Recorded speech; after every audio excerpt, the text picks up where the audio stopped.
Hello, good morning everyone. Good morning, good morning. Hi. Good morning, mayong buntag sa tanon. Kumusta man ang inyong adlaw? Wala mig hapon naka-live no kay natay mga buluhaton na naay mga pastors nga among mga bisita sayang wala mi naka-live. Sayo manggod ilahang activity. Sayo pud mi nang lakaw. So, mga istorya-istorya na lang ang buhat. Wala mi naka-live, sayang kaayo. Okay. So, relax lang kadali ha. Standby sa ta. Mga pita.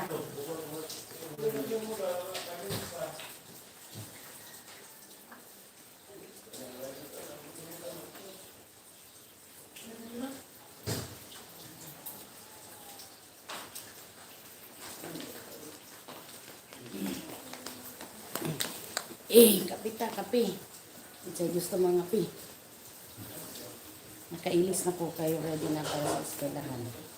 Okay. Good morning everyone.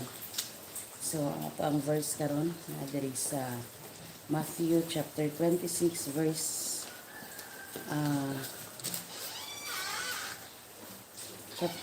chapter 26 verse 41. So giingon diri pagtukaw ug pagampo kamo aron dili kamo mahidalinas ngadto sa panulay sa pagkatinuod matinguhaon ang espiritu apan maluya ang lawas no. So ato ang verse karon nga kabuntagon nagapahinumdom kanato nga magtukaw kita kanunay no, magampo kita kanunay aron nga dili ka mahidalinas sa mga pagsulay. Dunay mga pagsulay sa atong kinabuhi, kinahanglan kita nga magampo kanunay aron mamalig-on kita tungod kay di man jud malikayan nga tao man tanon na among gid tay mga pagsulay nga moabot no? Mga pagampo magsuon kay adunay mga pagsulay nga maagi-ago man nato makasala kita sa nahula sa pulo o sa buhat. Lalo na kita hinagiban nga dili kita matintal sa masala, dili kita masalaag sa mga dalan nga atong dapat mga subayon ana mga pagampo, mga taming o mga hinagiban sa mga Kristohanon, mga anak sa Dios, o dili kita naadto sa itawag nga kalaglagan. Yes. Nya sa pagkatinuod ingon pa diri matinguhaon ang espiritu apan maluya ang lawas. Dunay mga panahon nga ang atong espiritu mo ay nagatulak sa atoa nga magpakalig-on kita, magampo kita kanunay pero ang atong lawas sometimes exhausted na ta sa atong mga trabaho no. Atong paningkamutan nga naagyud ang tinguha sa espiritu sa atong kinabuhi unya mabuhat nato sa atong lawas. Usa ka example ana is kanang kapoy kay ta sa atong trabaho unya gusto lang ta matulog pero ang espiritu, ang Holy Spirit nagamando sa to nga magampo na ta pero atong lawas kapoy jud kay ibangon no.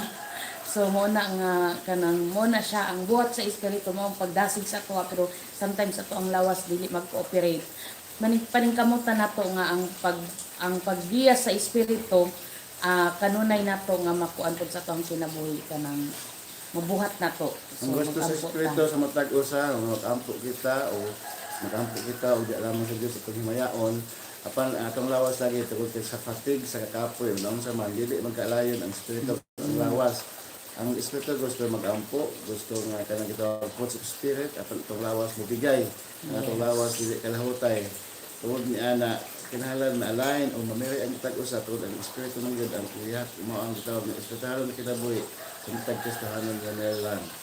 Yes, so muna siya nga atong paningkamutan ang ato ang pagkinabuhi sa matag adlaw magtukaw kita kanunay managingon lagi bisag kapoy kaayo bisag problematic kaayo ka ampo gid ayo gid pagluya-luya.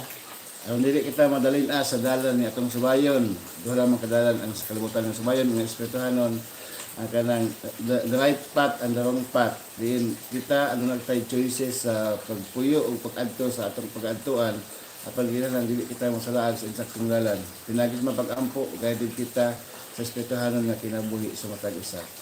Yes, so muna siya atong paningkamutan no sa atong kinabuhi gingon diri sa Matthew 26 verse 40 One, pagtukaw, pagampo kamo aron dili kamo mahidalin as ngadto sa panulay sa pagkatinuod matinguhaon ang espiritu apan maluya ang lawas. So di ta papildi sa to ang lawas no. Magampo gyud ta, magtukaw kita kanunay. Bisag makamatakag tungang gabi kung imong ang Holy Spirit nag-guide sa imong gusto kamo ampo gyud bangon sa imong paghigda aron nga matuman gyud ang gusto sa Holy Spirit nga mo ang maging magtukaw ta kanunay taliwala sa mga pagsulay sa kung kinabuhi. Di ta magluya-luya sa mga pag-ampo. Pinagi sa mga pag-ampo, mo kana siyang kinagitawag ng communication between you and God. Tungod kay yan sa mga pag-ampo, kinagitawag nato meditation, prayers, petitions, request. Ug unsa man maklase mga pag-ampo atong ihatag sa Ginoo atong pagpasalamat. Pangliyo po ug unsa pa man nga kinahanglan nga espesyal nga kalag ug sa lawas pinagi sa mga pag-ampo. Ang Dios motubag sa tumang pag-ampo. Lamang nagsulat ang Dios kung kinsa nag-ampo mo sa mag-ampo o matag usa mag-ampo kitang tanan tungod kay ang Dios ingon diha nga malipay sa mga tawo maampuon. Yes, so kana lang no hinaot nga mahimo kita nga magmatukawon sa matag karon ug unya.